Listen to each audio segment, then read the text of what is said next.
Ano kaya? Andito ako ngayon sa CR. Hindi ko alam kung ba't ako nag-video. Mas nasasaktan po ako. Gusto ko lang magpasaya ng tao. Siguro crush mo ako, no? Bakit mo inahack yung account, ha? Hindi ko pumunta din sa amin, ha? Isya ka. Hello ho sa inyong lahat. Iriman din si Kamangyan niya. Ako'y saglit lang at ako'y napadaan lang. Gawa ng masama niyo naman ang aking loob. Joke lang. Bago ang lahat, happy 150,000 followers mga Kamangyan. Yes naman. Sa loob alam nyo ka mga Kamangyan, sa loob lamang ng isang buwan na dagdagan yung ating family ng 50,000. Ay, anong dulupit ninyo. So ay mga Kamangyan, dahil hindi tayo makakapag-live, akuntahan ko na lamang kayo. Gawa ng kung anong nangyari ng mga nakaraang araw. Gawa ng maraming nag-chat sa akin, mga dalawa.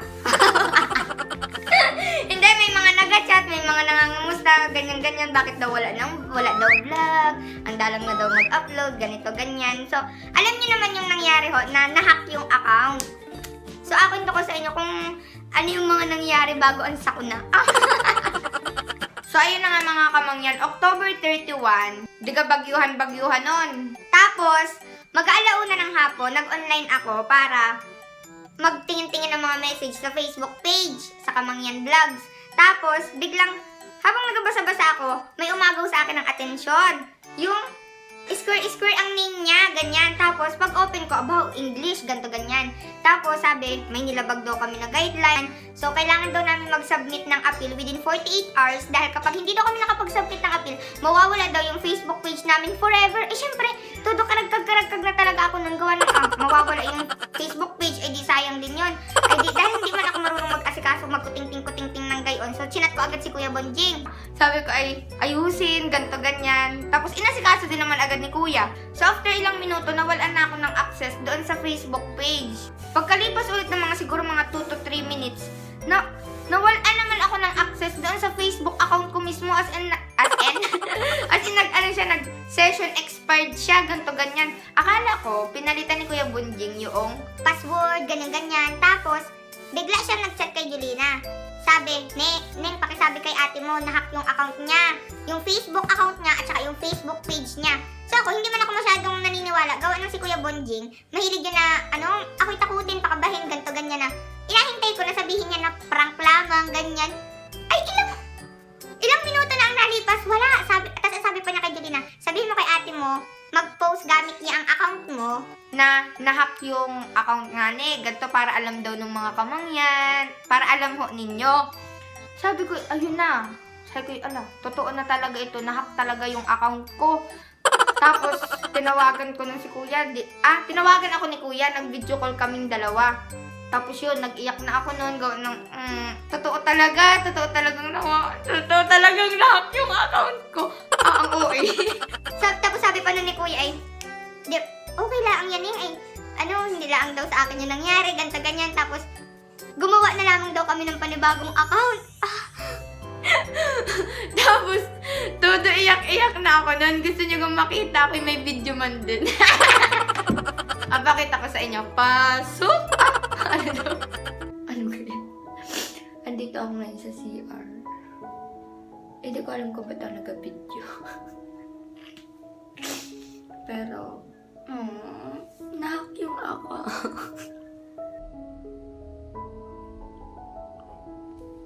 At, nanghinayang ako syempre. Pero, mas nasasaktan po ako. Dahil, gusto ko lang naman yung kayong pasaya. Gusto ko lang magpasaya ng tao.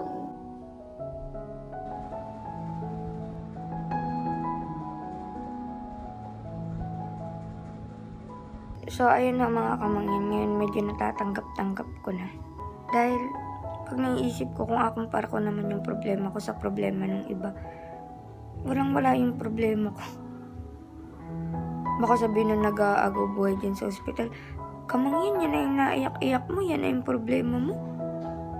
Walang-wala yung problema mo sa problema namin. So, ayun mga kamangyan, nung araw na yon parang maalas 3 na ako nang nakatulog. O hindi ako makatulog eh. Tapos kinabukasan, akala ko panaginip lang siya, pero hindi. Tunay talaga siya. So, parang, tunay talaga. Wala talaga yung account. Tapos mga kamangyan, di ka kinabukasan, November 1, talagang ako'y sobrang nagaluksang-luksa talaga. Pero ayoko dito ipakita sa bahay na ako ay sobrang affected na nawala yung account, ganto ganyan. Kasi syempre, siya sa inyo, ayoko din ipakita sa inyo na ako'y nasasaktan. Ako, syempre, ang kamangyan na nakilala ninyo yung malakas. So, kailangan ko yung panindigan on and off cam. So, yung Facebook account ni nanay yung gamit ko sa paglandi-landi. Ay, hindi. Gamit ko yung account ni nanay, tapos ina-chat-chat ko yung mga kaibigan ko, ganito, ganyan. Ala, huy, nahack yung account ko, ganyan. Siyempre, wala na rin ako malapitan nun. Buti na lamang, nag-suggest yung isa kong kaibigan, si Promo. Hi, Promo. Yes. Nag-suggest siya na pwede daw makatulong si ganito, ganyan. Ay, ayaw magpabanggit ng pangalan nung nag-ayos mismo. Pero pwede niyong i-message yung kanilang Facebook page na so, mabait naman yung admin. Mabait naman siya. Wow! So, inatanggap-tanggap ko na sa sarili ko. Pero sabi nung sa hack account recovery, yung admin nun, yung nag-aayos, sabi niya, maayos daw yun na mga 2 to 3 days, ganyan. Pero hindi pa yun sigurado. Sa pangalawang araw, ganyan, na siya, yung tumawag siya, nung aga yung tumawag, siguro mga alas 8, ay sobrang puyat ko din nun, kaya nagising ako dahil dun sa tawag niya. Nag-video call. Tapos, yun, pinakita niya sa akin, Mom, nakikita mo ba yan? Ganto, ganyan. Tapos, parang hindi ko pa siya mag-gets gawa ng girl. Kagigising ko lang, parang nasa kabilang buhay pa yun. Yung aking diwa, hindi pa talaga ako gising. So, okay na daw. Siyempre, sobrang tuwa ko nun. Nawala na yung antok ko. Hindi pa siya totally okay dahil may mga nalaman kaming mga bagong problema. Hindi natapos yung problema. Tapos, mga kamangyan, bagyuhan. Tapos, syempre, brown out. Di mga lobat-lobat ang mga cellphone, ganyan. So, tapos may mga problema pa nga yung account. So, parang wala kami lakas na makapag-edit, makapag-upload, ganto ganyan. Kahit may mga video din sa cellphone, hindi ma-edit, tingga, gayan. Ngayon naman, okay na pumanaho yung account. So, lesson learned yun sa akin, sa amin. At kayo din ho, dapat mag-ingat kayo. Kapag may nag-message sa inyo, huwag kayong basta-basta pindot lang ng pindot ng link dahil yun yung posibleng mag-lead para ma-hack yung account ninyo. Ang galing talaga ng mga hacker na yun. Nakakabilib ay.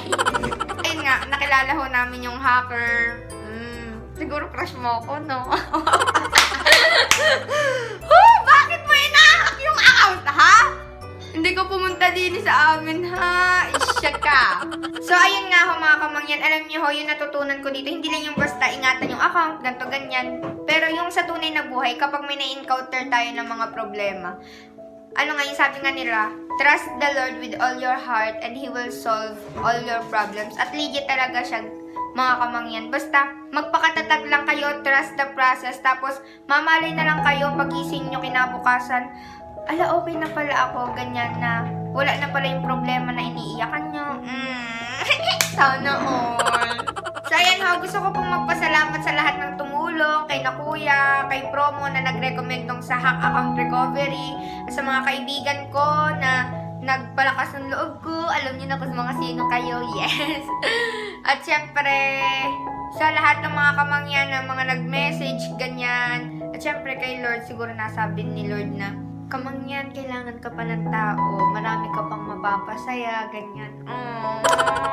So ngayon, tuloy-tuloy ang ating saya. Wow, mabawi ako sa inyo mga kamangyan. Mabawi. So ayun ha mga kamangyan. Again, happy 150,000 followers. I love you all. Bye-bye, ingat. Ganyan. Ay, hindi na ako sanay mag-gayon. Hello, Hama!